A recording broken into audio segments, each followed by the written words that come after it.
ఉరుము ఉరిమి మంగళం మీద పడింది అంటారు. ఆ మంగళం అంటే ఏంటో కూడా తెలియని వాళ్ళు చాలామంది ఉంటారు. మంగళం అంటే తెలుగు భాషలో కళాయి.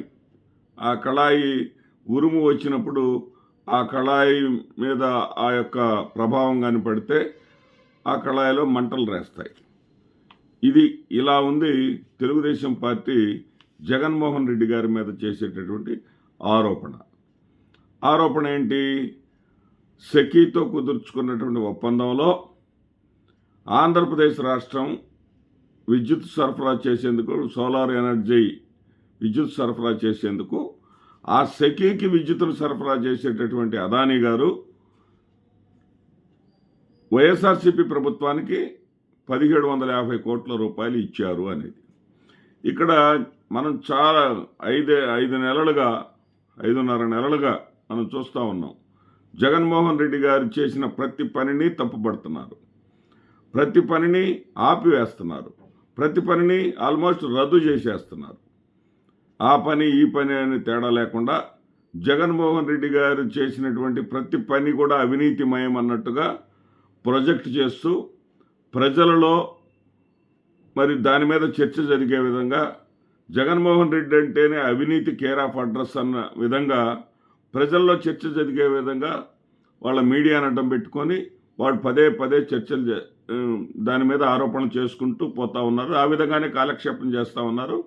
ప్రజా సంక్షేమం గురించి కానీ, ప్రజల యొక్క పథకాల గురించి కానీ, రాష్ట్రం యొక్క అభివృద్ధి గురించి కానీ, కొత్త పరిశ్రమల గురించి కానీ ఏ విధమైనటువంటి ఆలోచనలు లేదు. వీళ్ళు ఏదంటే పాతవి జగన్మోహన్ రెడ్డి గారు ప్రారంభించినటువంటి పరిశ్రమలనే వీళ్ళు సందర్శిస్తూ వీళ్ళేదో కొత్తగా ప్రారంభించినట్టుగా మళ్ళీ బిల్డప్ ఇచ్చుకుంటూ ప్రచారం చేసుకుంటూ ఉన్నారు తప్ప ఆంధ్రప్రదేశ్ రాష్ట్రానికి ఈ 6 నెలల్లో ఏది కూడా ఇచ్చింది లేదు. ఇక్కడ ఎఫ్బిఐ, అమెరికాకు చెందినటువంటి ఎఫ్బిఐ వాళ్ళు ఆరోపణ చేసిన వెంటనే చంద్రబాబు నాయుడు గారితో సహా తెలుగుదేశం పార్టీ చోటా మోటా నాయకులంతా కూడా జగన్మోహన్ రెడ్డి గారు తినేశారు, జగన్మోహన్ రెడ్డి గారు అవినీతి చేసేశారు, 1750 కోట్ల రూపాయలు ఆయన తినేశాడు అని చెప్పేసి ఒక ప్రచారాన్ని ప్రజల్లోకి తీసుకెళ్తా ఉన్నారు. ఎవరి ద్వారా తింటారు? జగన్మోహన్ రెడ్డి గారు అదానీ ద్వారా తింటారు. అదానీ కదా ఆ యొక్క ప్రాజెక్టుని తీసుకున్నటువంటి వ్యక్తి, సెకీకి సోలార్ ఎనర్జీ సరఫరా చేస్తానని చెప్పుకున్నటువంటి వ్యక్తి అదానీ కదా. మరి చంద్రబాబు నాయుడు గారు ఎవరిని అడగాలి? అదానీ మీద కేసు పెట్టాలి. చంద్రబాబు నాయుడు గారు ముందు ఏం చేయాలి? నిజంగా 1750 కోట్ల రూపాయలు అవినీతి జరిగి ఉంటే, అదేవిధంగా ఆ 1750 కోట్ల రూపాయల అవినీతి వల్ల మరి ప్రజలకు విద్యుత్ భారం అధికమయ్యి అధికంగా బిల్లులు చెల్లించాల్సి వస్తే ఆంధ్రప్రదేశ్ రాష్ట్ర ప్రజల యొక్క ప్రయోజనాలు కాపాడేటటువంటి వ్యక్తిగా అతను ఏం చేయాలా? ఆ ఒప్పందాన్ని రద్దు చేయాలి. ఆ ఒప్పందాన్ని రద్దు చేయడంట. ఒప్పందాన్ని రద్దు చేసుకుంటా పోతే పారిశ్రామికవేత్తలను నిరుత్సాహపరిచినట్టు అయిందంట. పారిశ్రామికవేత్తలను నిరుత్సాహపరిచినట్టు అయింది కాబట్టి ఒప్పందాలను రద్దు విషయం జోలిపోకుండా ఈ అవినీతి మీద ఏ విధంగా ఎఫ్బిఐ అమెరికా వాళ్ళు పెట్టినటువంటి కేసుని మనం ఎలా హ్యాండ్ ఓవర్ చేసుకోవాలా? ఇప్పుడు అమెరికా అంటే సునీత కాదు కదా. సునీత అయితే చంద్రబాబు నాయుడు గారి సలహా మేరకు జగన్మోహన్ రెడ్డి గారి మీద బురద వేయటం కోసం వివేకానంద హత్య కేసుని ఈ ఆంధ్రప్రదేశ్ రాష్ట్రంలో విచారణ జరగడానికి వీల్లేదు, తెలంగాణ ప్రభుత్వానికి వెళ్ళిపోమానగానే వెళ్ళిపోయింది. అదేవిధంగా ఆంధ్రప్రదేశ్ రాష్ట్రంలో చంద్రబాబు నాయుడు అధికారంలోకి రాగానే తెలంగాణ నుంచి ఆంధ్రాకి మార్చుకోమ్మా అనగానే మళ్ళీ మార్చుకుంది. అదేవిధంగా ఆ విధంగా చంద్రబాబు నాయుడు చేతిలో ఉండటానికి ఎఫ్బిఐ సంస్థ ఆయన జేబు సంస్థ కాదు. కాబట్టి ఎట్లా చేయాలని ఆలోచిస్తున్నాడంట. అంటే ఏ రకంగా ఈ ఆంధ్రప్రదేశ్ పోలీసుల పరిధిలోకి తీసుకొని జగన్మోహన్ రెడ్డి గారిని మీద కొత్త కేసులు పెట్టి ఏ రకంగా ఆయన అరెస్ట్ చేయవచ్చు అనేటటువంటి ఆలోచన తప్ప ఎంతప్పటికీ కూడా ఎదుటివాడిని వేధించి ఎదుటివాడు చస్తే ఎదుటివాడు పాతాళంలో కూరుకుపోతే తాను సంబరాలు చేసుకుందాం అనుకుంటాడే తప్ప తను సంపద సృష్టిస్తానన్నటువంటి మాట ఏంటి, సృష్టిస్తానన్నటువంటి సంపదకు మార్గాలేంటి అనే దాని గురించి మాత్రం ఆలోచన చేయడు చంద్రబాబు నాయుడు గారు. ప్రజలకు అందరికీ కూడా అర్థమైపోయింది. నిజంగా అవినీతి జరుగుంటే ఆ ఒప్పందాన్ని రద్దు చేయి. ఒప్పందాన్ని రద్దు చేస్తే ఈయన భయం ఏంటంటే చంద్రబాబు నాయుడు గారికి పీఠానికి కథలకు వస్తాయి, పీఠం కింద నీళ్లు వస్తాయి అనేటటువంటి ఈయన భయం. ఎందుకంటే అదానీ గారు నరేంద్ర మోడీకి అత్యంత ప్రీతిపాత్రుడైనటువంటి వ్యక్తి, భారతీయ జనతా పార్టీ ఎన్నికల అవసరాలను చూసేటటువంటి వ్యక్తి. కాబట్టి అతని మీదే చర్యగా తీసుకుంటే నరేంద్ర మోడీ గారికి ఆగ్రహం వస్తుంది. నరేంద్ర మోడీ గారికి ఆగ్రహం కానీ వస్తే ఈయన అధికార పీఠం ఉంటుందో పోతుందో అనేటటువంటి భయం. ఆ భయంతో ఈ రోజున ఈయన కొత్తగా మాట్లాడుతూ ఉన్నాడు. ఏంటి, అదానీ జోలి పోడంట, అదానీ గారి జోలి పోతే పారిశ్రామికవేత్తలను బెదిరించినట్టు అయిద్దంట, ఆ సంస్కృతి ఏంది కాదంట, ఏదో కథలు చెప్తా ఉన్నారు. ఇక ఈయన చెప్పేటటువంటి కళ్ళబొల్లి కథలు మనకు తెలియంది కాదు. ఇక తిరుమల విషయంలో ఆర్టీసీ బస్సులకి ఇది కొన్ని రాష్ట్రాలకు ఉన్నాయి, ఈ గోవా, ఆంధ్రప్రదేశ్, తమిళనాడు, కొన్ని రాష్ట్రాల టూరిజం అభివృద్ధి చేసేటటువంటి కర్ణాటక కూడా ఉందనుకుంటా, సబ్జెక్ట్ టు కరెక్షన్. ఈ రాష్ట్రాల్లో టూరిజం డెవలప్ చేసేదానికి 300 రూపాయల టికెట్లు ప్యాకేజీలో భాగంగా ఆర్టీసీ వాళ్ళకి ఇస్తారు. ఇక్కడేదో దుర్వినియోగం జరుగుతున్నట్టుగా వాళ్ళ దృష్టికి వచ్చిందంట. అంటే ఎలుక ఇంట్లోకి వచ్చిందని ఇంటినే తగలబెట్టడం అన్నమాట.